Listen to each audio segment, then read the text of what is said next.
If you're taking the objective test route to your CIMA CGMA qualification, you might be wondering, is there a right order to take the exams? Well, the short answer is yes and no, and the long answer is that there are definitely orders which will be more beneficial and make it easier than others. So in this video, I'm going to walk you through the best, or at least our recommended Astranti order, by which to take your objective test exams at all 4 levels so you can build your knowledge logically, avoid unnecessary struggle, and maximise your chances of passing.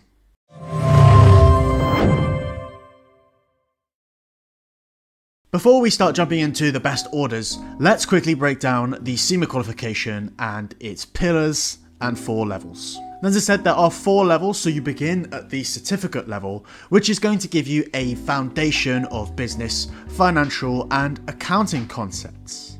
After that, you move on to the operational level, more finance and management accounting knowledge, and this will lead you onto your first of 3 case study exams. So once you've passed your case study exam at the operational level, you move on to management. And at this level, you'll deal with more topics that are related to strategic business decision making, and these have a lot more focus on costing and financial reporting concepts and techniques. After you pass your management level, then you'll move on to the strategic level, which is the final level of your CIMA qualification, and this is all about big picture thinking. So you'll deal with topics like corporate strategy, risk management, and financial strategy before your final case study exam. At each level, you can take your 3 objective tests, or 4 for the certificate, at any order, but you have to pass all of them before taking your case study. So what is the smartest way to approach each level? Well, starting with the certificate, we recommend beginning with BA2, which is on management accounting, and then moving swiftly on to BA3 on financial accounting directly afterwards. BA2 is all about those key accounting foundations, so costing, budgeting, and variance analysis, and BA3 builds on this nicely as it covers financial statements, double entry accounting, and of course financial performance. These two share a lot of financial concepts, so taking them close together will save you a lot of time, and it's also really important to get that basic understanding of what the difference between management and financial accounting is. After that, it's kind of up to you, but generally speaking, we'd recommend taking BA1 on business economics before taking BA4 on ethics and corporate governance.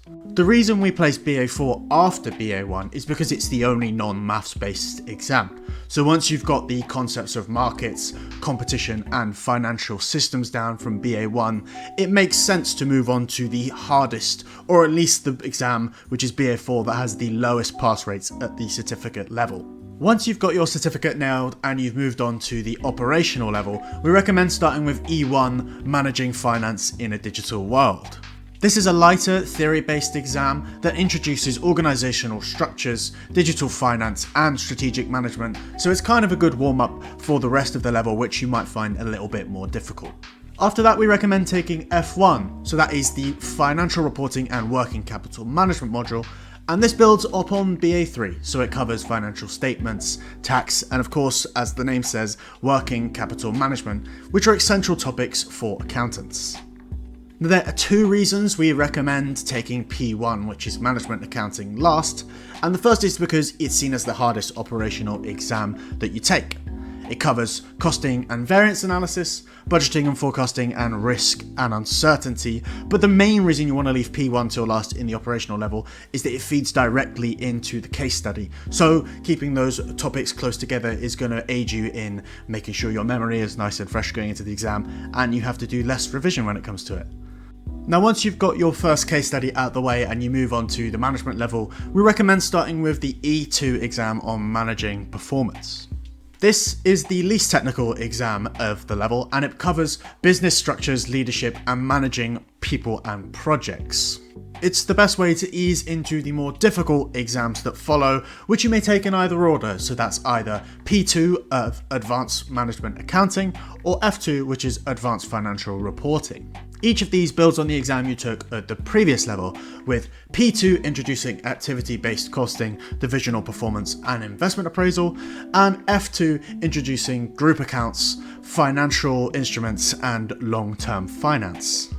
Here you might want to consider your strengths, as both of these contain more advanced topics, but generally speaking it doesn't matter as both of them are going to link heavily to our next case study. Now finally, at the strategic level, we recommend starting with either P3, which is risk management, or F3, which is financial strategy. Once again, we see each of these build on the exam you took at the previous level. So P3 is going to cover risk assessment, corporate governance, and cyber risks, and F3 is going to focus on mergers, acquisitions, and business valuations. Then finally, of course, you're left over with E3, which is strategic management, and this is a lot more of a theoretical module and it closely links to your strategic level case study. So once again, we recommend leaving the difficult exam and the one that you need to keep fresh in your mind until last. So now you know which is the best order to take your CIMA objective test exams. What level are you currently on, and are you going to make any changes to your plans for the future? If so, leave a comment, we'd love to hear from you about this. If you want more tips on how to pass your CIMA exams, subscribe and check out our channel as there's loads of content on this. And if you're thinking about looking for a provider to help you through your objective tests, make sure to check out our website because we have quite a lot of free resources available that will give you a taste of what we offer, and you can get in contact with our team who will support you through the process no matter what. Good luck with the rest of your CIMA studies, and I'll see you in the next video.